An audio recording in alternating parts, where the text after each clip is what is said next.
So kalau kita nak buat line guna interface pula, okey, klik kat sini. Klik first point, second point, third point dengan fourth point. Space.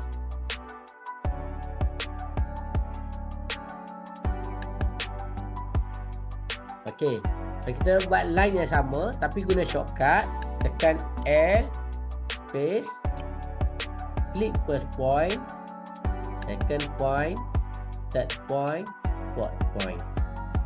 Dah siap? Okey, space, escape atau enter.